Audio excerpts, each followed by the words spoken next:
Hola, bienvenidos y gracias por haber registrado en el evento de hoy que organiza ECUSA. NASA Lunch, diálogo con 3 ingenieros de la NASA. Yo soy Jenny Serra, vicepresidenta de ECUSA DC, y primero os voy a contar brevemente qué es ECUSA. ECUSA es una organización non-profit formada por científicos españoles voluntarios que residen en Estados Unidos. Nuestra misión es promover la ciencia y la tecnología y el papel que desarrollan estos profesionales en nuestra sociedad. Dividimos la entidad de ECUSA en 6 capítulos: Boston, New York, Midwest, Texas, California y Washington, D.C. Y en cada uno de ellos hay representantes de distintas entidades y universidades de Estados Unidos. Globalmente, ECUSA tiene distintos programas, en los que cada uno de ellos tiene unos objetivos concretos, como pueden ser divulgar la ciencia, promover la ciencia en las escuelas, dar asesoramiento a jóvenes científicos españoles que quieren desarrollar parte de su carrera científica en Estados Unidos, ayudar a dar visibilidad a nuestros profesionales y promover el papel de la mujer en la ciencia y la tecnología. Si nos quieres apoyar para que podamos continuar con los programas, ve a ECUSA.es y hazte miembro o haz una donación. Y no te olvides de seguirnos en LinkedIn, Facebook e Instagram, porque podrás encontrar todos los eventos que ECUSA organiza. Como por ejemplo el de la semana que viene, que tendremos a la doctora en Matemática Aplicada y Científica en la NASA, Ariana Farrés, donde nos contará qué son los puntos de Lagrange y su relevancia para distintas misiones espaciales. No te lo pierdas y regístrate en Avendail. Y bueno, y ahora, sin más preámbulos, voy a dar la bienvenida a los invitados de hoy, a Iván Ibáñez, Jordi Vila e Iker Liceaga. Bienvenidos, chicos, y gracias por participar. Bueno, primero de todo, bueno, me gustaría que explicaras a los oyentes por qué estáis aquí juntos y dónde estáis. Vivimos juntos.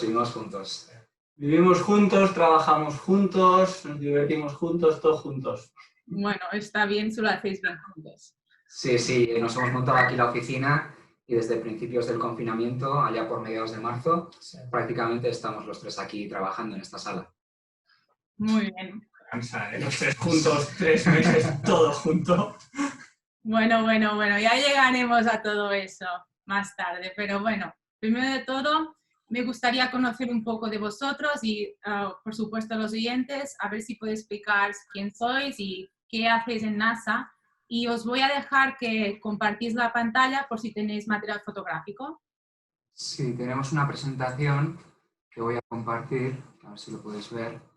Ahí está. Bueno, pues aquí hay... Pues empezaré yo. Yo soy Jordi Vila Hernández de Lorenzo, soy de Barcelona, estudié Ingeniería de Telecomunicaciones y luego estudié un año aeronáutica en Francia, en Supaero, y llegué a NASA en 2014 y hace 6 años y medio para realizar mi tesis de máster sobre el sistema de telecomunicaciones espacio-terra de un telescopio espacial.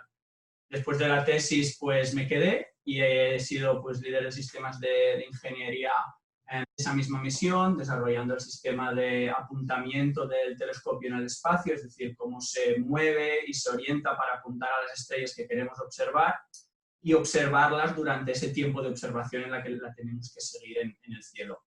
Lanzamos esa misión en 2017 y desde hace 2 años soy el líder de ingeniería eléctrica de un telescopio espacial que se llama Hermes, que es un telescopio que se va a montar en un avión 747 de la NASA, que podéis ver abajo a la izquierda en vuestras imágenes. Este avión tiene una compuerta trasera que se abre en pleno vuelo y entonces desplegamos el avión en el aire a unos 13 kilómetros de altura, porque estamos por encima de la mayoría de concentración de vapor de agua de la atmósfera. Eso lo que hace es absorber las frecuencias que nosotros estamos observando y sacamos el telescopio. La foto de arriba a la izquierda, eso es el telescopio que está dentro del avión, es un avión totalmente reformateado, es básicamente un laboratorio científico y yo me encargo de todo el desarrollo eléctrico del telescopio aquí en NASA Goddard, como en NASA Ames, en California, donde se lleva el programa del avión.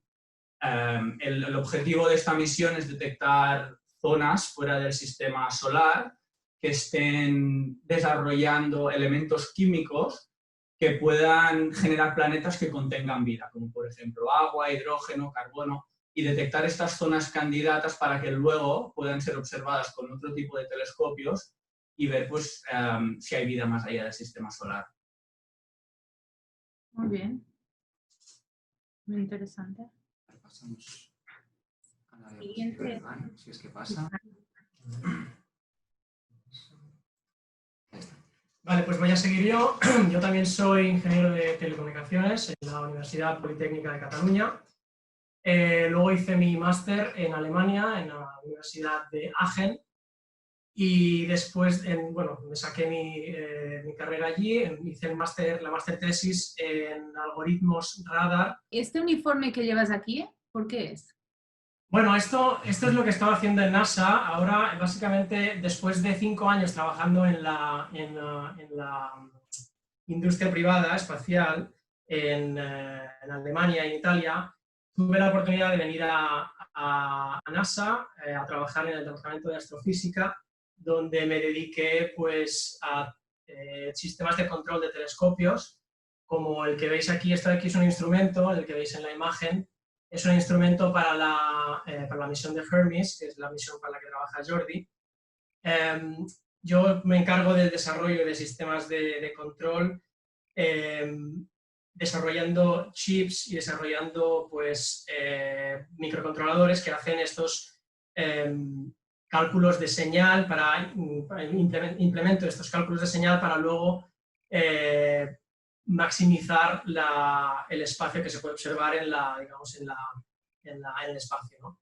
Entonces, después de esto, a partir de ahora, en el próximo año, me voy a dedicar otra vez a lo que me había dedicado anteriormente en la industria privada, en la observación de la Tierra, en proyectos de observación de la Tierra, para más concretamente tecnología radar, y la tecnología radar para la cual voy a trabajar consiste en observar con una frecuencia en el rango de megahercios la superficie de planetas del sistema solar, como podría ser Marte, para encontrar pues, información sobre capas de hielo o otro tipo de información que luego podría ser útil para cuando haya, digamos, futuras misiones a Marte o incluso en la Luna también, pues saber dónde poder enviar pues, estos rovers o esta maquinaria que puede hacer estas extracciones para luego tener pues,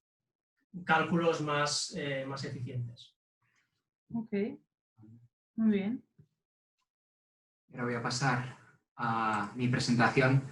Bueno, en primer lugar, muchísimas gracias, Jenny y a ECUSA por organizar este evento. Es un privilegio estar aquí, que nos hayáis invitado. Yo soy Iker Liceaga, soy de un pueblo cerca de San Sebastián y estudié Ingeniería Industrial precisamente en Donosti, en San Sebastián. Vine a Estados Unidos hace 4 años a hacer mi tesis de máster en el MIT de Boston, en el campo de la robótica, y pasé un año allí, y allí fue donde me surgió la oportunidad de venir a NASA pues hace 3, ¿no? Y desde a NASA me dedico al diseño de satélites. Soy, podríamos decirlo así, diseñador, ¿no? Y eso básicamente significa ir armando, digamos, el diseño del satélite en 3 dimensiones en el ordenador, pues con todos los componentes que hay que meter, ¿no? Y para que luego se pueda fabricar. Y en particular, y de esto quizás podemos hablar más tarde, estoy trabajando en 2 satélites de 2 divisiones diferentes de NASA. La división de heliofísica, que se dedica a estudiar el Sol y el viento solar y cómo podría afectar a la Tierra, a los astronautas, que les puede incluso matar, porque es un viento que lleva mucha radiación. Y astrofísica, que es satélites para observar el universo. En mi caso, observar una cosa que se llama los rayos gamma, que son rayos, es un tipo de luz que emiten los eventos más grandes del universo. Fusiones de agujeros negros, etcétera, ¿no? Entonces yo me dedico, pues ya te digo, a armar el diseño 3D de esos satélites. Y ahí lo que estáis viendo en la foto, por comentarlo un poco, es lo que se llama una TVAC chamber que tenemos en el centro de Goddard, donde trabajamos. Y esto básicamente es, para ponerlo de manera sencilla, como un horno gigante, ¿no? Ahí metemos el satélite ya cuando está ensamblado completamente y le ponemos las condiciones de temperatura muy alta o muy baja que va a haber en el espacio para asegurarnos de que no se rompe. Y bueno, creo que... Muy bien, bueno, muy interesante. Sí. Bueno, las fotos son muy chulas, ¿eh? Sí, a ver si puedo quitar esto. Ahí va. Muy bien. Bueno, pues ahora voy a empezar a hacer preguntas más generales y también voy a estar mirando un poco el Q&A para si los participantes también tienen alguna pregunta para haceros. Y voy a empezar preguntándoos cómo conseguisteis vuestra posición en NASA. O sea, o básicamente, ¿qué os impulsó a vosotros a intentar buscar en NASA una oportunidad? Bueno, puedo empezar. Yo cuando acabé la carrera tenía muy claro que quería ir a Estados Unidos, pero era un poco difícil porque no había muchos convenios en España y entonces, bueno, decidí ir a Francia porque sabía que era un poco más fácil, había estudiantes que habían ido a NASA en el pasado. Entonces, cuando yo fui a Francia a estudiar aeronáutica, ya desde el principio tenía en mente venir a NASA. Entonces, lo que hice en mi caso, bueno, para empezar, apliqué a otras empresas del sector aeroespacial y defensa militares americanas. Después descubrí que como español, sin ser residente residente de Estados Unidos ni tener el pasaporte, no se puede trabajar en misiones de defensa. Pero bueno, yo lo probé sin saber. Sin embargo, había un par de estudiantes que iban cada año de esa universidad a NASA, entonces yo lo que hice fue pues, ponerme en contacto con ellos, ponerme en contacto con investigadores que habían acogido a estudiantes en el pasado. Y nada, en mi caso, pues empecé a mirar las misiones en las que trabajaban, empecé a enviar emails personalizados, explicando cómo podía colaborar con ellos, cómo les podía ayudar. Es decir, en lugar de cómo me podían ayudar ellos a mí para venir a NASA, sino que lo enfocaba como cómo yo puedo contribuir a tu misión, a tu proyecto, cómo puedo ser útil para ti. Los emails estos, pues yo era bastante específico de cómo mis skills encajaban con sus necesidades. Muchos de ellos no contestaron, otros sí, pero no sabían cómo hacer el visado, porque esto es otro problema, que si queréis luego podemos hablar para aquellos que quieran venir a Estados Unidos, que estén en España ahora mismo.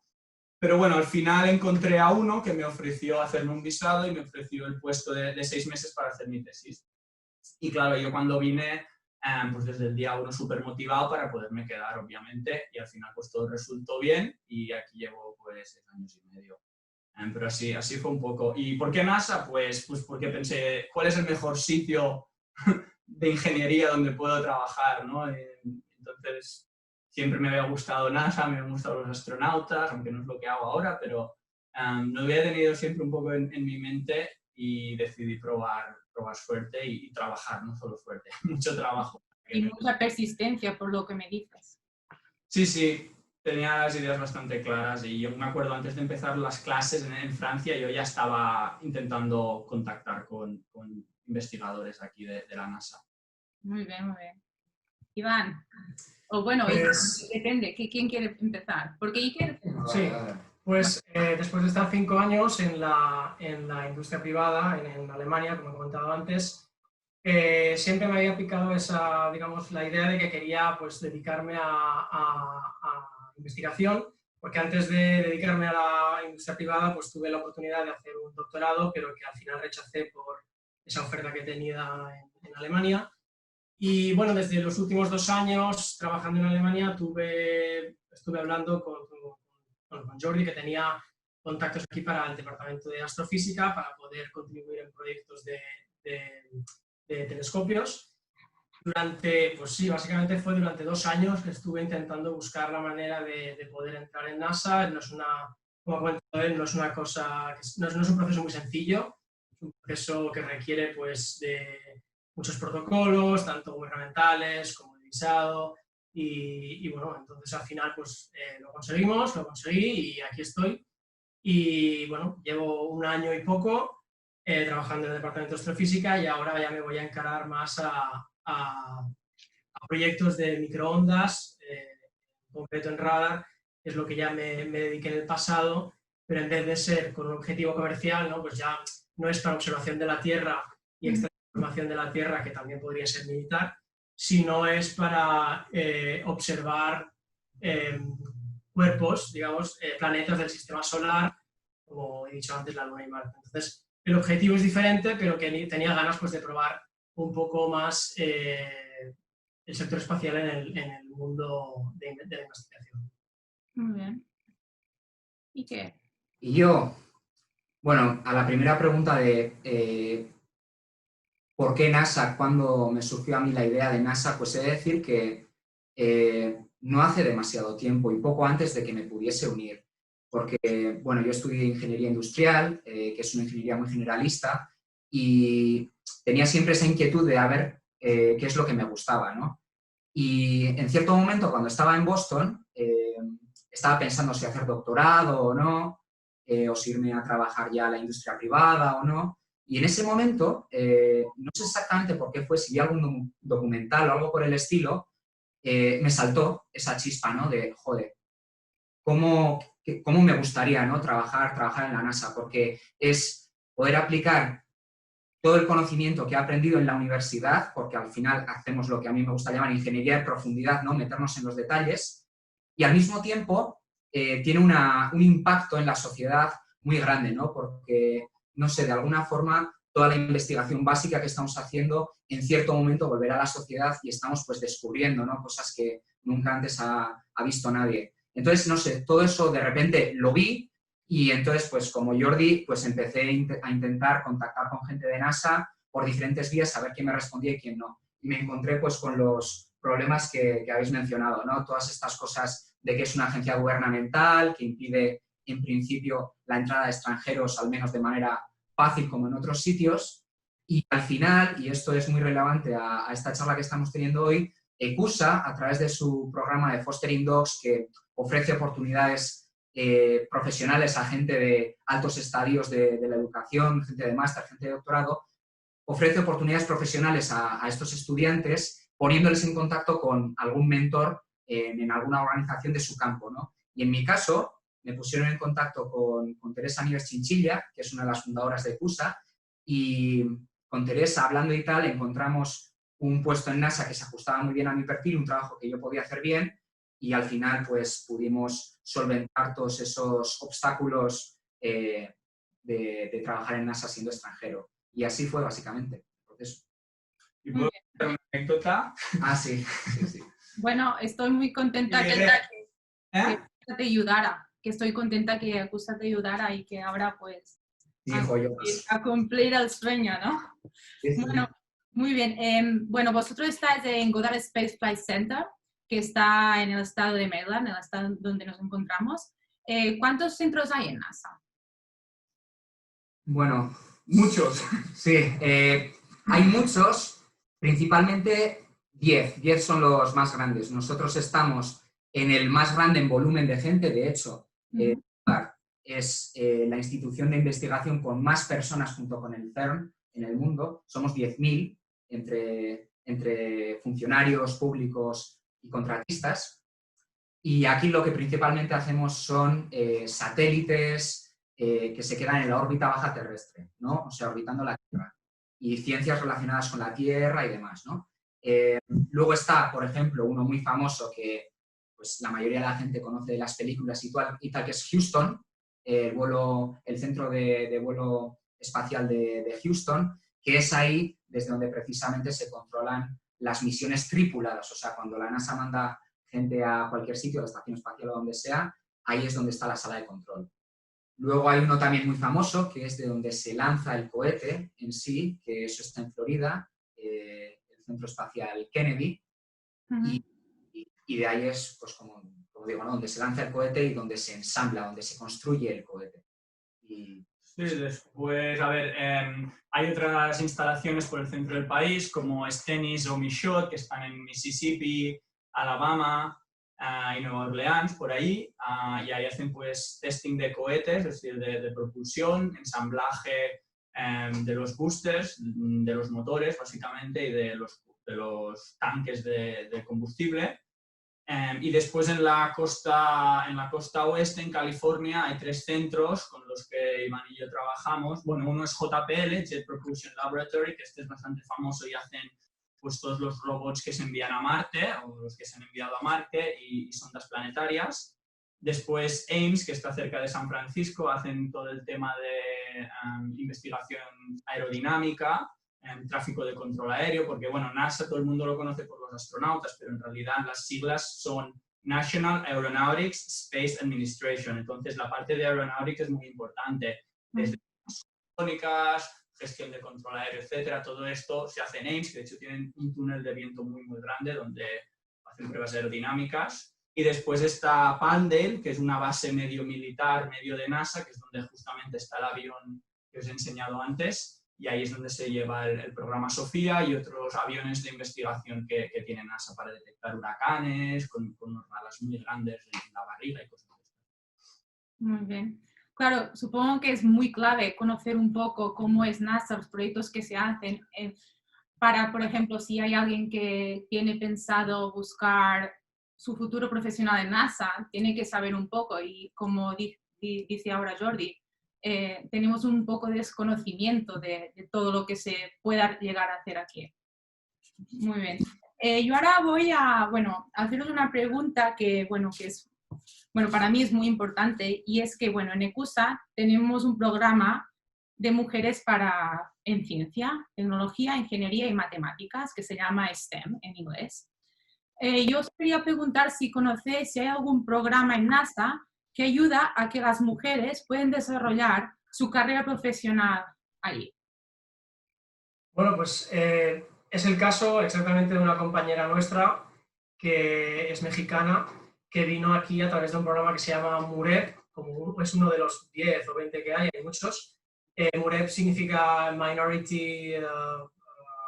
es un programa de comunidades minoritarias, entonces ella es mexicana y eso fue una de las razones por las que pudo entrar en ese programa, que fomenta pues, la inclusión de ese tipo de personas. Entonces, hay varios programas para la mujer, para pues, gente de origen latino, gente de origen asiático, y sí, hay bastantes opciones, digamos, tanto desde la universidad como desde otras entidades privadas o públicas.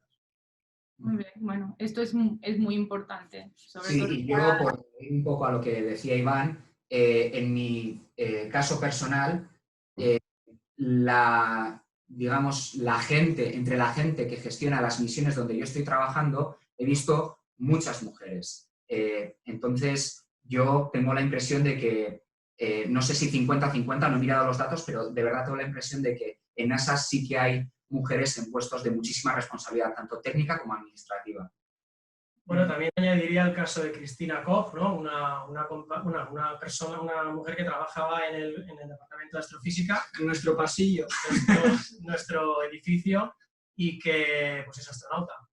Volvió hace poco de la Estación Espacial Internacional y generalmente cuando hacen la selección de astronautas, si miráis, está bastante equilibrado a proporción de hombres-mujeres. Muy bien, muy bien. Vale. ¿Cuáles han sido para vosotros los principales desafíos que habéis tenido a la hora de trabajar en la NASA? Tanto ya sean profesionales como cualquier tipo de desafío. Bastantes, ¿no? Espera que sacamos el pergamino. Sí. A mí, por ejemplo, me costó, me chocó un poco que esto es un entorno bastante poco tolerante al fallo, porque al final trabajar en espacio significa trabajar en aparatos, misiones que valen muchísimo dinero y que solo tienes oportunidad de lanzar una vez. Entonces, tiene que funcionar esa vez. Si no, has perdido todo eso que has hecho, ¿no? Y eso implica que hay que trabajar con muchísimo rigor y que, como digo, es un entorno pues, que a veces puede ser poco tolerante al fallo, muchas revisiones de todo y demás, ¿no? Y a eso hay que adaptarse un poco, porque, no sé vosotros, pero en mi caso particular, yo venía de un background que se dice pues, de educación y de empresa, pero de otro tipo, ¿no? Entonces, adaptarse pues costó un poco. Sí, bueno, después eso que dice que es totalmente cierto. Yo no puedo comparar mucho porque llegué aquí a los 23 años, siempre lo he visto así, pero sí que me gusta mucho la manera de trabajar tan rigurosa y la manera como se tienen que seguir las normas. O sea, Estados Unidos, no solo NASA, sino en Estados Unidos son muy buenos haciendo protocolos y normas y siguiéndolos. Y eso cuando lo haces en temas de espacio es 10 veces más, ¿no? Porque hasta el último tornillo tiene que estar certificado, tienes que tener un papel que te dice que esto ha pasado las pruebas de calor, de estrés y diferentes pruebas mecánicas para soportar las condiciones que va a tener que soportar, multiplicado por 3. Entonces, todo esto, cuando estás aquí, pues ves cómo funciona, cómo se opera y yo creo que esto nos va a servir también en el futuro, esta manera de trabajar. Bueno, después está el tema de las licencias. Sí, esto es un problema, bueno, es bastante problemático porque para trabajar en espacio, en proyectos de space flight, que se llama, es que va a estar en el espacio, no como aviones como el que trabajaba Jordi, pues necesitas una licencia de exportación de tecnología, ITAR o EIR, y conseguir esa licencia no es imposible, pero es un proceso pues, bastante tedioso. Iker tiene también bastante experiencia en eso. Yo ahora mismo estoy en un proceso de estos. Y bueno, yo personalmente llevo 3 meses con este proceso y aún no se ha acabado. También obviamente con el tema del COVID, eso no lo ha facilitado, pero sí, son bastantes impedimentos que al menos yo cuando yo estaba en la industria privada nunca había tenido, ¿no? Yo pues teníamos que trabajar en algo, pues la empresa proporcionaba todas las herramientas y procesos para hacerlo posible. Aquí como que te tienes que buscar más la vida, ¿no? Y más siendo pues extranjero. Eso yo diría. Claro, porque es lo que iba a decir. Supongo que el tema de visados puedes quedar fuera de muchos proyectos, ¿no? Tienes que ser o americano o ciudadano o al menos green card, ¿no? Sí. De hecho, por ejemplo, estas licencias que explican son necesarias cuando la tecnología con la que estás trabajando puede tener usos militares. Yo, por ejemplo, en uno de los telescopios que trabajaba, usábamos unos giroscopios que sirven para detectar básicamente la velocidad angular, en nuestro caso, pues del telescopio para apuntar, pero esos giroscopios se habían usado en cabezas de misil ruso, por ejemplo. Entonces, esta tecnología, si sabes operarla, la puedes usar para fines no científicos. Entonces, para poder solo trabajar y ver los diseños y programar esos giroscopios, pues tuve que hacer unas entrevistas, unos licencias, unos pasos que ahora mismo pues ellos también tienen que hacer para sus misiones. Y si eres residente o americano, pues no te hace falta, porque ya eres fiable. Muy bien. Bueno, ahora tengo una pregunta que quizás es más dirigida a Iván porque tiene experiencia en el sector privado. Y la pregunta es, primero de todo, privado y además europeo, porque tanto Iker como Jordi creo que no tenéis experiencia a nivel europeo aún. ¿Cuáles son las diferencias entre cómo se trabaja en Europa y Estados Unidos? ¿Son notables? ¿O qué es bueno, claro que obviamente viniendo del privado ya estamos también poniendo entre el privado y el no privado. Pero tú, Iván, que tienes experiencia en el ámbito europeo, ¿qué dirías que te impactó más cuando llegaste en Estados Unidos? Y en NASA, exactamente. Como has bien dicho, es verdad que la comparación no es justa entre privado y de investigación, ¿no? Pero si tuviera que comparar Europa con Estados Unidos, yo podría decir con una simple frase, ¿no? En Estados Unidos la vida es más rápida, el trabajo es más rápido, todo tiene como una marcha más, ¿no? Entonces, es algo que sí que me chocó bastante. Yo trabajaba en Alemania y en Italia. Y bueno, aunque en Alemania e Italia pues son países diferentes, culturas diferentes, aún así hay un poco, bueno, se parece bastante por el hecho de ser europeo. Cuando vine aquí me di cuenta, pues eso, que como dijo Iker anteriormente, que se tiene que trabajar con mucho rigor, que no se puede aceptar el error. Entonces, pues es algo que, bueno, me chocó y estoy desde hace un año, pues ya me he adaptado, pero claro, al principio pues cuesta, ¿no? Vale. Y el tema de la financiación, ¿lo ves muy distinto? O sea, obviamente estamos a lo mismo que, claro, estás comparando en Alemania estás en un ambiente privado y ahora aquí no, pero ¿tenéis idea de, por por ejemplo, si ahora yo os preguntara, ¿qué tendría que pasar para que volvieras en España? A ver, yo no he estado en España trabajando, ¿no? También he estado en Alemania, Italia, es diferente. Personalmente, claro, la financiación que hay para sector espacial en España es bastante limitada. Entonces, obviamente, si nos queremos dedicar a ello, pues se tendría que ver, pues se tendría que buscar maneras para poder financiar más el sector espacial. Aún así, la ESA en Europa funciona de una forma un poco diferente, y es que la ESA tiene un budget, que se dice, para el que se reparte para todos los países, pero no es un reparto equitativo, depende de cuánto contribuye cada país. Entonces es un poco el pez que se muerde la cola, ¿no? Pues si España no contribuye tanto o otro país no contribuye tanto como podría hacerlo Francia, pues no se verá beneficiada de esa financiación para el sector. Bueno, supongo. Podría hacer, y es reforzar un poco el nexo entre la universidad y el mundo laboral en España, porque es mi sensación desde fuera. Yo he estudiado en España, he estudiado en Francia, y he visto cómo se enfoca un poco la carrera en estos dos países, y en Francia está un poco más orientado al mundo laboral, a hacer internships, convenios con empresas, hacer clases obligatorias, clases más experimentales. Y aún así creo que la formación en España es mucho mejor. Y después aquí en Estados Unidos, en estos 6 años y medio, yo he supervisado más de unos 15 interns americanos de todo el país en mis proyectos que he tenido a mi cargo. Y he visto también he supervisado estudiantes españoles en prácticas que he traído a mis proyectos, y franceses. Y siempre me he dado cuenta que la formación española es muy buena. O sea, los ingenieros tienen una educación súper buena y súper potente en España. La lástima es que luego eso no se aplica a la industria. Y en cambio aquí en Estados Unidos es un poco al revés, te diría. ¿Sabes? Quizá no hacen unas clases tan teóricas y tan profundas, pero luego saben moverse, saben encontrar prácticas, saben hacer un buen currículum, una presentación, y esto al final hace que tenga más oportunidades. Entonces, ¿qué tendría que pasar en España? Lo que ha dicho Iván, obviamente para mi caso pues sería ideal, ¿no? Si hubiera una NASA en España. Pero creo que el problema es un poco más de fondo que esto, y se tiene que cambiar un poco el modelo educativo, en mi humilde opinión. No sé, ¿tú has estado en el MIT? Sí, no, coincido totalmente contigo. Al final, en Estados Unidos yo creo que en general hay más conexión, ¿no?, entre lo que son los estudiantes y el entorno universitario y el entorno de las empresas, ¿no? Una formación quizás un poco más aplicada, etcétera, ¿no?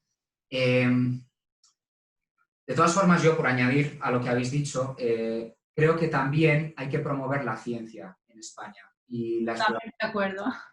se tiene que ver como, ya sé que ahora en particular tenemos problemas mucho más gordos, si quieres, ¿no?, para preocuparnos, pero la promoción de la ciencia tiene que hacer que la exploración del espacio y otras tantas cosas suban en la escala de prioridades de la gente. Y eso al final se traducirá en más presupuesto, en más oportunidades, tanto privadas como públicas, en España, para la ESA o para empresas aeroespaciales que puedan también estar operando en España, y más estudiantes también querrán estudiar algo relacionado con ello. Y todo eso pues es como un círculo virtuoso, ¿no? Pero hay que atacar un poco el problema de raíz, que es cuánto de enganchada está la gente con la ciencia y la exploración espacial. Totalmente. Porque mucha gente quizás se piensa que no hay aplicaciones directas en el día a día cuando haces investigación científica, pero es justamente lo contrario. Esto es lo que empuja el desarrollo humano al final. Entonces la gente tiene que entender que no es dinero perdido, ¿sabes? Que hay mucha gente que desgraciadamente así lo piensa. Muy bien. Muy bien. Bueno, hace unos 15 días que se produjo el lanzamiento del primer cohete íntegramente construido para una compañía privada, SpaceX. Esta misión, llamada Launch America, fue una colaboración entre SpaceX y NASA. ¿Qué supone esto para NASA? Y luego tengo otra pregunta, porque bueno, es lo que se decía, yo lo miré y se decía, ¿creéis que el espacio podría empezar a salir en las guías de viaje? Primero, ¿qué supone? Y si luego pensáis que esto es, bueno, el orden que queráis. Bueno, el cohete está construido íntegramente por SpaceX, pero con la supervisión de NASA. O sea, es una es una colaboración, ¿de acuerdo? Entonces, SpaceX sí que construye el cohete, pero NASA lo cualifica, porque NASA pone los requerimientos y se tiene que asegurar de que todo el sistema es lo suficientemente seguro como para enviar a sus astronautas, porque los astronautas sí que son de NASA. Los dos que fueron en la misión Demo 2, que has mencionado tú, anteriormente habían volado con el transbordador espacial, ¿no? Entonces, es una colaboración. Sí que está construido por SpaceX, pero NASA ha supervisado, digamos, ha determinado qué es lo que tenía que cumplir el sistema, ¿no?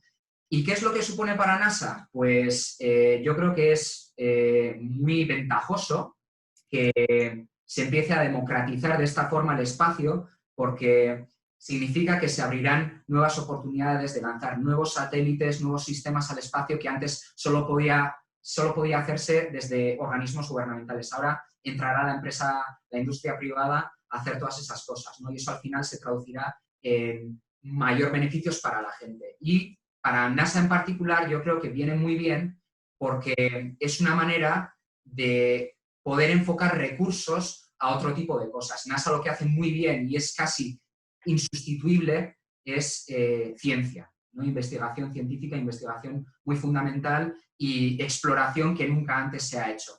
Entonces, yo creo que SpaceX haga algo, no vamos a decir rutinario, ¿no? Pero haga algo que sea como lanzar astronautas a la estación espacial, hace que NASA se pueda enfocar en otras cosas como volver a la Luna o incluso la exploración de Marte y más allá, ¿no? Entonces, yo creo que es muy positivo. Sí, yo, a ver, estoy de acuerdo porque pero hasta cierto punto, me explico. Por un lado es muy bueno que NASA derive los lanzamientos, que es algo pues, sí, más mecánico, a una agencia, a una empresa que los haga rutinariamente, y luego pueda usar ese dinero que se ha ahorrado en desarrollo de cohetes, que por cierto está desarrollando otro también, propio, con un consorcio de empresas, pero de esa manera puede enfocarse a misiones científicas como pues, telescopios espaciales o sondas marcianas, otro tipo de ciencia que las empresas privadas nunca van a invertir, porque ellas siempre buscan el beneficio. Y NASA, pues, al ser del gobierno, busca el beneficio para todos, no para una empresa para hacer dinero. Por otro lado, para buscarle un poco el lado negativo, a mí me da un poquitín de pena que se haya transferido tanta tecnología a SpaceX y se les haya ayudado tanto, a nivel personal hablo, esa opinión, dándoles, creo que fueron 1.1 billones, o sea, más de 1.000 millones de dólares, para que ahora todos los lanzamientos pasan a depender de SpaceX, que luego usará esta tecnología pues, para lanzar otro tipo de satélites comerciales de otros países, etc. Pero bueno, imagino que aún teniendo en cuenta esto, a la larga es mejor porque NASA se va a poder enfocar más en ciencia. Vale. Bueno, pero de momento aparcamos a ir al espacio, ¿no? Ah, es verdad, tu guía de viaje. A ver, hay varias empresas que a nivel privado están haciendo esto. Blue Origin, de Jeff Bezos, el fundador de Amazon. También está Virgin Galactic. Esto es algo que yo creo que aún le falta un poco, en mi opinión, porque tiene que ser muy seguro y para poder enviar a turistas, o sea, ahora mismo vuelan astronautas, pero es gente que se prepara durante 4 años. A turistas así como quien sube al metro, yo creo que falta un poco. Pero con dinero y atrevimiento en unos años yo estoy seguro que se va a poder hacer, sin lugar a duda. Muy bien. Bueno, ¿qué otras colaboraciones conocéis que hace NASA con otras entidades? Una es de SpaceX. Las universidades. Sí, bueno, en cuanto a los contratistas, ¿no? Para empezar, pues NASA tiene muchos contratos con personal de universidades, como es nuestro caso, de hecho, estamos aquí en la universidad. También con el programa Artemis, que se está desarrollando en Kennedy. Allí, hace cuestión de 2 meses o 3 meses, empezaron pues a hacer concursos para tener ideas de prototipos de rovers que se podrían usar en la Luna. Entonces, pues incluyen a todas estas universidades para tener pues, más información, para poder intercambiar pues, ideas, y se dedica bastante a este tipo de actividades. Sí, y el cohete que ha mencionado Jordi, que está construyendo NASA, el Space Launch System, para las misiones Artemis para volver a la Luna y también para lanzar la cápsula Orión, que es donde van a ir los astronautas en ese cohete, a destinos más lejanos, lo diseña NASA, pero hay muchas empresas que hacen partes, ¿no? Los motores los hace una empresa, el tanque de propulsión principal lo hace otra empresa, que en este caso es Boeing, la cápsula en sí la hace Lockheed Martin. O sea, NASA en este tipo de casos, por ejemplo, actúa como supervisor, vamos a decir, y colaborador, pero al final la construcción se hace en los talleres de estas empresas, ¿no? Y luego pues NASA también hace el ensamblado. Pues este tipo de colaboraciones existen. Y luego, pues sí, universidades, incluso el NIH, al que más de uno pertenece en ECUSA, ¿verdad? Pues hay colaboraciones también en temas de astrobiología y tal. Realmente son muchas cosas. Muy bien. Y contame un poco cómo es el día a día NASA y, bueno, en general, si hacéis otras cosas aparte de trabajar y también, ya que estáis viviendo juntos, básicamente, ¿cuál es vuestro día a día en casa también? A ver, bueno, explico un poco el campus, cómo es. Pues el campus de Roda, como he dicho Iker anteriormente, somos 10.000 personas. Pues como os podéis imaginar, es un campus muy grande, con muchos edificios. En cada edificio está, digamos, especializado en su tarea. Pues hay edificios de talleres mecánicos, también hay, pues, obviamente, edificios con más oficinas, edificios, dependiendo de la división en la que trabajes, pues te vas a encontrar un edificio en otro. Y entonces sí que es verdad que el día a día en NASA consiste bastante, sobre todo para los ingenieros, en tener que ir pues, de un edificio a otro porque tienes a un técnico que tiene que hacer un ensamblaje o alguna actividad que requiere de tu información. Entonces tú tienes que ir allí y proporcionar esa información, luego tienes que ir a otro edificio, tener una reunión. Entonces es un poco, digamos, es bastante dinámico, ¿no? El día no estás siempre en el mismo sitio, sino que bueno, es bastante dinámico y nos movemos con nuestro coche. También hay un servicio de transporte bueno, de bicicleta, así que lo conozco bastante. Sí, yo lo conozco muy bien. El primer año no tenía coche y me tuve que mover en bicicleta. Es que el campus hace como 5 kilómetros por 5 y está todo vallado y bueno, dentro pues es como un ecosistema, ¿no? Hay un sistema de buses también. Sí. Pero bueno, si tienes coche, desde luego que es la mejor opción. Bueno, a ver, yo creo que lo mejor es ir con bici, que además pues hace deporte, ¿no? Sí, pero no a menos 10 grados, Jenny. O a 30 en verano. Y además las distancias, como decía Iván, son bastante grandes. O sea que un rato está bien, pero al final uno se cansa. Sí, claro. Muy bien. Sí, bueno, ahora yo puedo comentar un poco. Los horarios, por lo general, al menos en nuestra experiencia, creo, no son rígidos.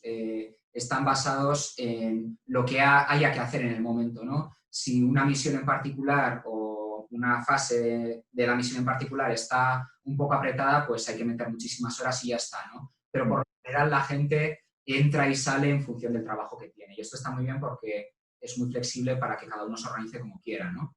Y un poco también ahondando en la diferencia con Europa, aquí se para muy poco para comer, que eso no sé si hay mucha gente que lo sepa. Se para, pues nada, media hora, una hora, y hay mucha gente que come en su oficina también, que esto a nosotros como europeos quizás que nos choca un poco. Yo ya me he acostumbrado. Ya, yo también, pero ya. Sí, y sí, Sí, luego ahí tenemos muchas cosas, ¿no? Sí. También... Bueno, eso de los horarios sí que es verdad, me gusta a mí, pues, por cierto, porque puedes organizarte como quieras. Cuando hay que trabajarlo, hay que trabajar mucho. Yo cuando estuve en la campaña de lanzamiento de nuestro telescopio, estuve 2 meses en Texas trabajando 16 horas, 7 días a la semana, pero luego me dejaron 3-4 semanas de vacaciones. O sea, es flexible. No vas a calentar la silla. Vas a trabajar y trabajar mucho, pero te dejan ser flexible en la hora de entrada y salida. Y volviendo a lo del campus, aparte de estos edificios con salas de control y demás, hay bastantes actividades para hacer un poco de comunidad. Creo que hay más de 50 asociaciones en NASA de empleados. Pues hay desde gente que se dedica a reparar su coche y se hacen un taller ahí dentro. Hay gente que hace buceo, clases de salsa, se hacen salidas para ir a esquiar en invierno. Hay equipos de fútbol donde yo juego desde hace muchos años y ahí también es una manera muy buena para conocer gente y se crea una comunidad muy, muy buena. Entonces se preocupan mucho de que aparte de trabajar la gente se conozca, haga networking y nos llevemos bien. Sí. Y luego hay solemos encontrarnos también por si no nos veríamos lo suficiente. Y sí, al final, como son 10.000 personas, es como una ciudad pequeña. Hay childcare, guardería, una biblioteca, restaurantes. Okay. Y luego llegáis a casa y ya no se habla de trabajo más, ¿no? No, Eso no es el caso. todo lo contrario, yo creo. Se habla bastante. Sí, tenemos conversaciones bastante intensas siempre a la hora de cenar. De nuestros temas. Sí, de espacio en general. Bueno, a veces hay ideas que vienen de compañeros de piso, o sea que quizás no se sabe nunca. Yo podría decir una cosa bastante útil en el sentido de que Iker, pues al ser ingeniero industrial y yo, Jordi, al ser ingeniero de telecomunicaciones, pues es bastante positivo, ¿no? Porque hay muchas veces que yo tengo que diseñar algún sistema, sé la parte electrónica, pero para la parte mecánica, pues es muy útil la opinión de Iker y quizá viceversa, ¿no? Iker me ha estado haciendo clases de diseño en satélites durante el COVID, lo podemos contar eso, ¿no? Y gratis, además. Profesor de primera. Sí, hay mucha sinergia, ¿no? Porque a mí en particular, lo que han estudiado eventos, ¿no? Telecomunicaciones, que para los ingenieros industriales el tema de las ondas, las señales y tal, es un poco lejos, ¿no? Me ha servido mucho y he aprendido muchísimo, ¿no? Teniendo estas discusiones técnicas que solemos tener, ¿no? Y en ese sentido, pues es un lujo estar con ellos dos viviendo. Muy bien, muy bien. Bueno, ahora es una pregunta que prácticamente se da respuesta que me vas a decir, porque bueno, ya Iván y Jordi ya me han dicho antes que están mirando dónde hay agua y todo esto, hielo, pero bueno, ¿puede haber vida más allá de la Tierra? Y si es así, ¿dónde podría ser? ¿Dónde? La pregunta es un poco complicada. A ver, a mí si me preguntas a carácter personal, nada, o sea, opinión personal, yo creo que sí, obviamente, ¿no? Porque las condiciones para que se den vida en la Tierra son difíciles, pero se podrían dar en cualquier otro sistema solar fuera del nuestro. La Tierra tiene que estar inclinada para que haya estaciones, tiene que haber agua, tenemos que estar en una zona habitable, es decir, no muy lejos ni muy cerca de una estrella. Y son condiciones que se podrían dar en el universo. Otra cosa es que nosotros coincidamos en tiempo con otra civilización y otra cosa es que nosotros los podamos alcanzar o los podamos detectar a ellos o ellos a nosotros. Esto no sé. Pero yo, por estadística, personalmente creo que sí, confío en ello y para eso estamos trabajando todos, poniendo nuestro granito de arena para que algún día, en un futuro muy lejano quizá, se pueda encontrar el Santo Grial. Sí, yo haría también obviamente la distinción entre vida inteligente o microscópica, obviamente. Aún así, para complementar lo que había dicho Jordi, hay la famosa ecuación de Drake que te hace el cálculo de la probabilidad de que hay de poder encontrar un planeta que pueda albergar vida, pero la que entra no solo esa probabilidad de que exista vida, sino que tengamos la posibilidad de contactar con ellos, tanto por la distancia a la que se encuentra como por el momento de la tecnología con la que tiene esa civilización, ¿no? Así es. Entonces, y en cuanto al dónde, bueno, pues buena pregunta, ¿no? Ojalá seríamos capaces de encontrarlo y ojalá seríamos capaces de verlo, ¿no? En nuestra vida, ¿no? Marte podría ser un lugar, por eso se están enviando tantas misiones allí. Se está diciendo, no es seguro, que la detección de la vida tiene que ser por un método directo, o sea, tenemos que ser capaces de coger una muestra en suelo marciano y traerla a la Tierra para analizarla, para estar seguros de que podría haber vida si es que la encontramos, ¿no? Porque es mucho más difícil y mucho menos seguro el tratar de hacerlo remotamente, ¿no? Entonces, en línea con esto, hay un rover que lanzamos el mes que viene, no nosotros, se lanza desde Kennedy y está hecho en el JPL, el Perseverance, que va a ir a Marte y que tiene un sistema para recoger muestras de suelo marciano, guardarlas en una especie de tubos y esperar a que otra misión venga a recogerlos para devolverlos a la Tierra. No estoy diciendo que vayamos a encontrar vida con eso ni nada por el estilo, ¿no? Pero a mi punto, que probablemente tenga que ser por un método directo y que podría ser en Marte. Y luego últimamente también se está hablando mucho de que podría también encontrarse en Europa, ¿no? Que es una luna, creo que... Sí, luna de Júpiter. De Júpiter, sí, ¿verdad? no en el continente. En el continente ya la hemos encontrado bastante. Es una luna de Júpiter que tiene, digamos, la corteza de hielo y se cree que hay océanos debajo de esa corteza de hielo donde potencialmente podría haber vida, ¿no? Y Titán también. Y Titán también. Es una Saturno. Sí. Ok. Bueno, os voy a hacer una pregunta que también me están preguntando por aquí y es, ¿qué consejos darías a alguien que le gustaría venir a trabajar en NASA? ¿Qué consejos le darías también para mejorar su currículum?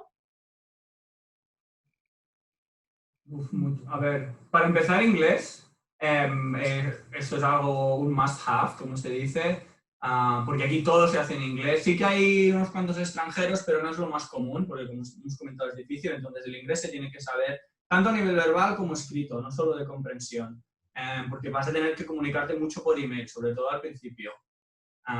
Y después, bueno, no sé si tenéis algunas, pero a mí se me ocurre mostrar pasión cuando contactes con gente, con investigadores, mostrar cómo puedes ayudar y básicamente si te quieres dedicar a ingeniería, pues demostrar que has hecho cosas en este campo, ya sea proyectos propios o industria privada. Si eres investigador, pues tener publicaciones es muy importante. No hay ninguna vía directa para entrar a NASA como extranjero, excepto un programa que se llama NASA Postdoctoral Program, que eso lo quería comentar, es verdad, que es un programa para gente que ha terminado el doctorado y quiere aplicar a un postdoc.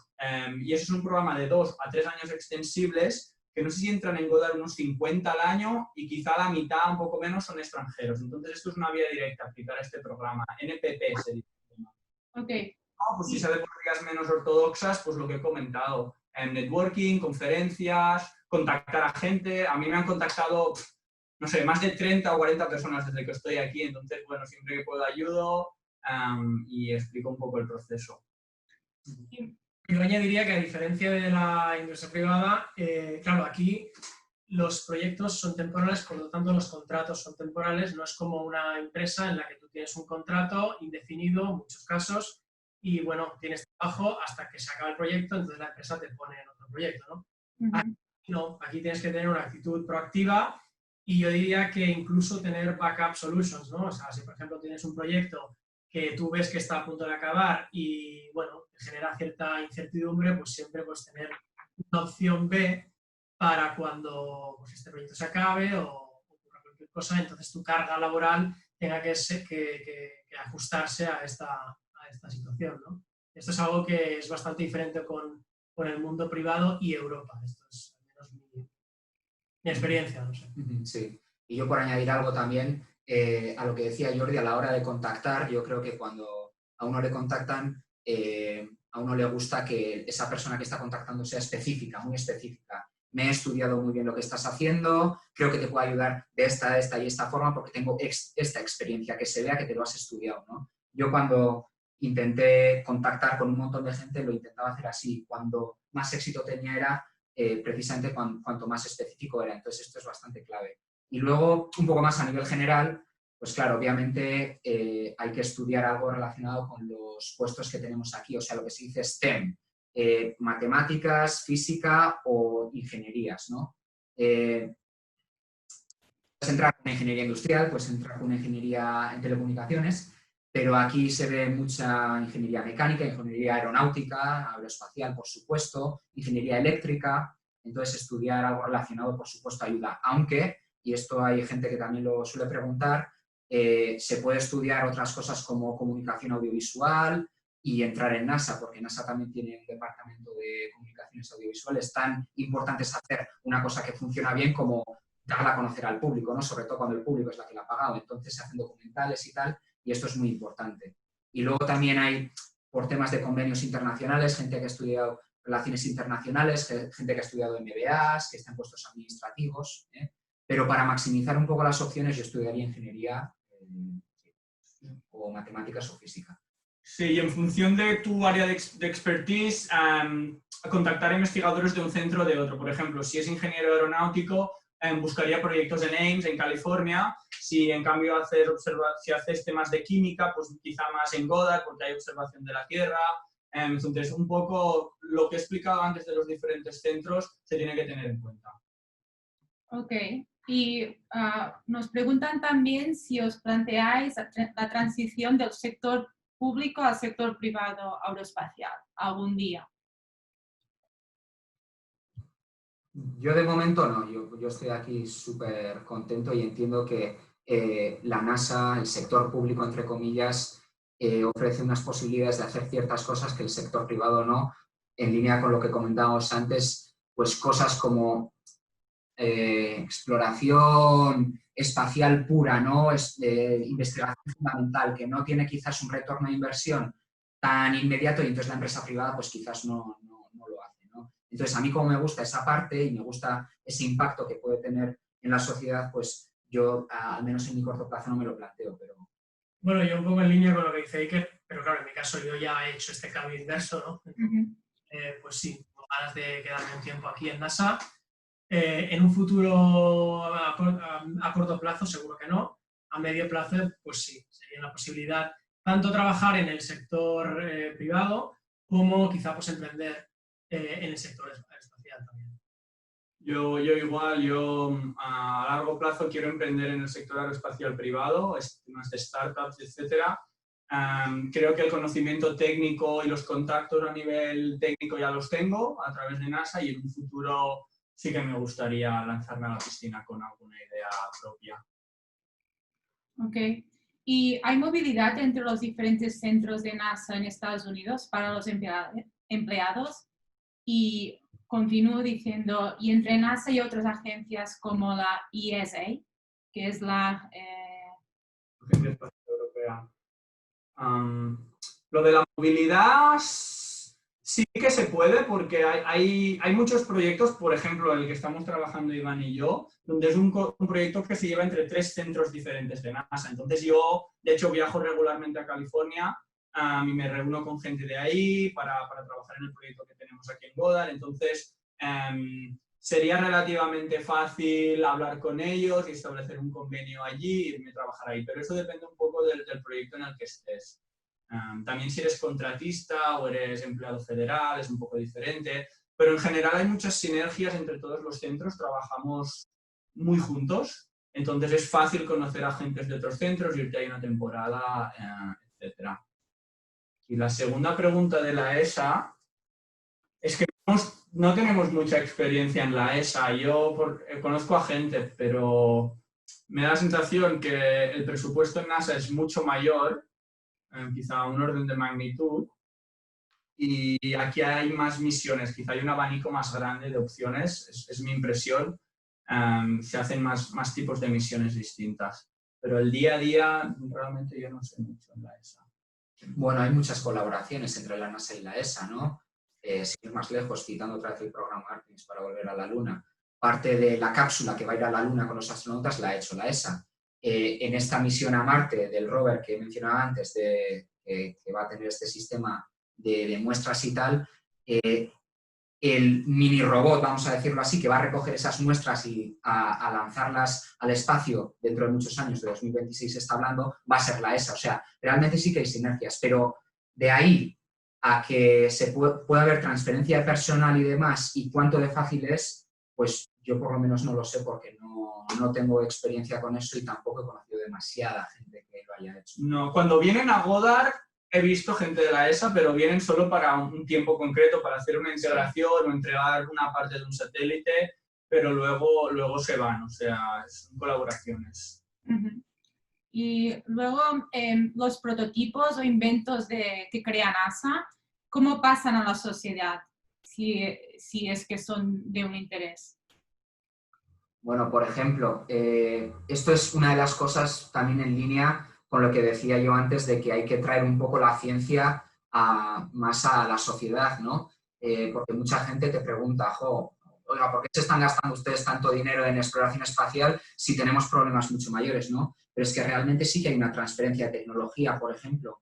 A raíz de las misiones Apolo en los 60 se miniaturizaron mucho los componentes electrónicos incluidas las cámaras fotográficas y gran parte del mérito de que hoy en día tengamos móviles con cámaras tan potentes en un espacio tan pequeño es por la exploración espacial.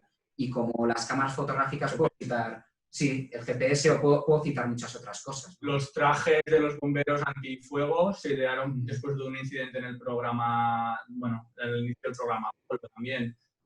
Después han hecho mucha investigación en campo aerodinámico, aeronáutica, control aéreo, y han hecho una oficina que se llama NASA Technology Transfer Office, que básicamente se hacen divulgación de las patentes y de los inventos que tiene NASA. Después también sé que ponen al abasto del código fuente, es decir, la programación en software de muchas de las misiones que lanzan, luego se hace pública y se puede ver el código. Incluso, si a alguien le interesa, el código de alunizaje del programa Apolo, del Eagle, del transportador lunar, está publicado, por ejemplo. Es muy antiguo, pero tienen otros. Entonces, al final sí que eso se transfiere a la sociedad o se transfiere a empresas privadas que le dan un uso comercial y que luego llegan a la sociedad. Bueno, es interesante. Todo eso de los trajes de los astronautas no lo sabía ni del GPS. Iker, no toleran el error. ¿Qué significa ambiente competitivo? No, porque un satélite es un sistema muy complicado, ¿vale? Que requiere de mucha colaboración con mucha gente. Entonces, si entramos en juegos de egos y de pisar al contrario, vamos fatal y al final la misión lo va a pagar. Entonces, el entorno nos lleva a colaborar porque si no las cosas no funcionan. Entonces, es todo lo contrario a la competición, diría. Y eso es perfectamente compatible, diría yo, con hacer las cosas bien y con hacer un trabajo riguroso. Estamos 5 en una sala o 10 o 20 y en vez de estar 1 hora y hacer algo en 1 hora, pues estamos 3 y lo hacemos bien, ¿no? Yo creo que es perfectamente compatible. Donde sí puede haber un poco de competitividad y aplicada para bien es la adjudicación de los fondos de NASA. A veces NASA dice, oigan, tengo tanto dinero para hacer tal cosa, ¿no? Y entonces hay varios equipos dentro de NASA que se juntan y proponen ideas para cómo hacer eso. Y NASA lo que hace es adjudicar el dinero a la gente que ha tenido la mejor idea. Y en ese sentido sí que hay un régimen de concurrencia competitiva. Pero es donde yo únicamente veo la competición. Sí, de hecho en NASA mucha gente se distribuye el tiempo y trabaja en 2 o 3 proyectos a la vez y sí que aportan una tecnología de un proyecto a otra. El campus, como ha explicado Iván, estamos todos ahí juntos y entonces es muy fácil que alguien que ha desarrollado un código o una placa eléctrica o una tecnología la pueda aplicar a otra misión y no hay competencia porque al final todos estamos aquí para lo mismo. Pero eso no quita que cuando se hacen reviews de estas, analizando el diseño del satélite de arriba abajo, si hay un error, la gente realmente lo denote porque tienen además un estilo de comunicación muy directa, pero no con maldad ni pisando unos a otros. Las cosas se dicen como son. Ok. Bueno, tengo una pregunta un poco larga que os la voy a leer. A ver. Estamos viviendo en una carrera espacial. En el lado de las naves tripuladas tenemos Orión, que es de la NASA, SpaceX y Boeing. En el lado de las lanzadoras, SpaceX, Blue Origin, Northrop Grumman, que es de Antares. ¿Quién creéis que ganará en cada segmento? Es que, bueno, no sé si lo que queréis comentar vosotros. Yo no creo que sea una carrera per se, por muchas cosas. O sea, cada vehículo está pensado para algo distinto. Por ejemplo, la Dragon de SpaceX y el Starliner de Boeing están pensados para mandar astronautas a la estación espacial. Pero Orión está pensado para ir a la Luna y más allá. O sea, y el diseño del sistema es totalmente distinto porque tienes que tener en cuenta la radiación. Entonces, para entendernos, las paredes de la cápsula tienen que ser más gordas para que la radiación no llegue a los astronautas. Todo eso tiene implicaciones en el cohete que tiene que lanzar esa cápsula, que tiene que ser más potente, pero más costoso. Entonces, al final, yo creo que esos vehículos que has mencionado tú, Blue Origin con el New Shepard, no está hecho ni siquiera para poner a alguien en órbita. está hecho para hacer vuelos suborbitales, que eso está enfocado, digamos, al turismo espacial, ¿no? Son aplicaciones distintas y, por tanto, yo no veo una carrera ahí. Aparte que no tendría mucho sentido pensar que es una carrera si NASA realmente está financiando a SpaceX. O sea, es una colaboración, volviendo un poco a lo que decíamos antes, ¿no? No una carrera, porque si seríamos competidores no nos estaríamos ayudando así, ¿no? Y antes, que era de Orbitality K, que lo ha comprado Northrop Grumman, que has comentado, estos hacen misiones de resupply, es decir, de subir comida y experimentos a la Estación Espacial Internacional. Pero las certificaciones que tienes que tener una cápsula para enviar comida o para enviar astronautas son muy distintas. Y también no es lo mismo ir a la Luna que ir a la Estación Espacial Internacional. Entonces yo creo, como dice Iker, están en mercados separados. Vale. Vale, ahora una pregunta que creo que, bueno, ya habéis comentado un poco, pero creo que es muy interesante dejarlo claro. Y es que me están preguntando, ¿hay universidades afiliadas en NASA? Si es así, ¿cuáles? ¿Y cómo se puede ir a estudiar a ellas? ¿Y cuáles serían los requisitos? O sea, ¿podrías dar un poco de visión? Bueno, cada centro pues tiene asociación con universidades distintas en función de dónde están localizados. Por ejemplo, JPL en Los Ángeles pues tiene colaboración con Caltech, que es una universidad muy buena de ingeniería. En Goddard tiene colaboraciones con la Universidad de Baltimore, la Universidad Católica de Washington, la Universidad de Maryland.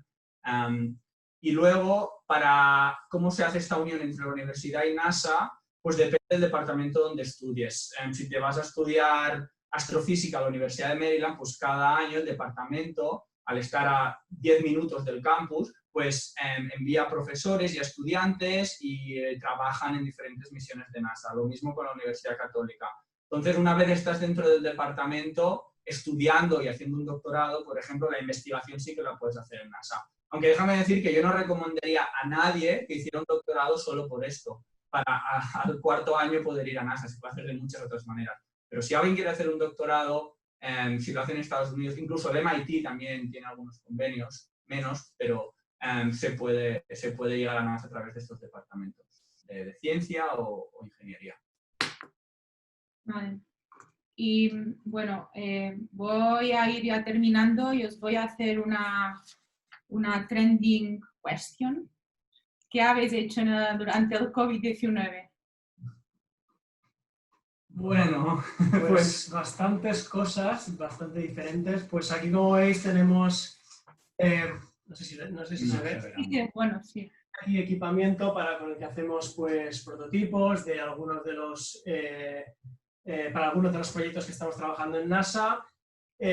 También no solo estamos dedicando el tiempo que tenemos en los proyectos de NASA, sino como también tenemos mucho tiempo extra debido al COVID, pues hemos dedicado tiempo a hacer proyectos más personales, ¿no? También en el campo en mi caso, de electrónica. Y bueno, quizás prototipos, sí, a ver, algo, como he dicho, Iker me ha estado haciendo clases de diseño de satélites en nuestro tiempo libre. Nos hemos organizado aquí nuestras oficinas en casa, en el Solarium, y en paralelo, pues yo qué sé, yo estoy trabajando en un dron que tengo, también he hecho una placa de un sensor de contaminación, estoy programando un servidor para recibir los datos y ponerlos en un mapa. Y bueno, nos ocupamos bastante con proyectos de ingeniería y además como los tres nos complementamos bien, pues nos gusta meternos a los detalles técnicos de cosas. Sí, y en mi caso, el tema del confinamiento obviamente ha sido malo, ¿no? Por todas las implicaciones que ha tenido, pero en cuanto al trabajo, que era lo que preguntabas, yo como ahora mismo estoy haciendo trabajo puramente de diseño y no tengo que entrar al taller para nada, porque los 2 satélites en los que estoy trabajando están en fase de diseño, pues estoy trabajando desde casa y estoy trabajando más que nunca. Estoy metiendo más horas que nunca, entonces tampoco me ha dado tiempo de hacer nada on the side, si quieres decirlo así. Sí. Bueno, muy bien, chicos. Pues, bueno, ¿queréis añadir algo más, algún consejo o algo que os gustaría comentar? No, que si hay alguien ahí que se ha quedado con dudas de que quiere venir a NASA o lo que sea, que nos escriba, les podemos orientar igual que hemos hecho aquí, y en nuestro día pues a todos nos han ayudado y queremos extender la mano a esos que están donde nosotros estuvimos un día. Sí, y otra cosa también, que la NASA y este sector aeroespacial y todo esto, haya mucha gente que lo ve como muy lejano, ¿no? Como algo imposible de alcanzar. Yo creo que con el talento que tenemos en España, investigador, de la gente que sale de la universidad y tal, podemos perfectamente acceder a este tipo de oportunidades y hacer un muy buen papel. Así que animaría a toda la gente que nos está viendo, que se le ha pasado por la cabeza venir aquí o dedicarse a algo como esto, que lo intente porque realmente las oportunidades están ahí y se pueden conseguir. Bueno, muy bien. Pues nada, chicos, os voy a decir muchas gracias, espero que os habéis pasado muy bien y yo he aprendido mucho, por supuesto. Y nada, siguiendo esto que habéis dicho, si queréis encontrar, esto va para los oyentes, si queréis encontrar los emails de Jordi, Iván e Iker, pues podéis encontrarlos en el evento, en el evento en los emails, y si no también en la web de NASA. Y nada, os voy a dejar y muchas gracias a todo el mundo por escucharnos y que pasáis muy buena semana. Igualmente. Venga. Adiós. Que vaya bien.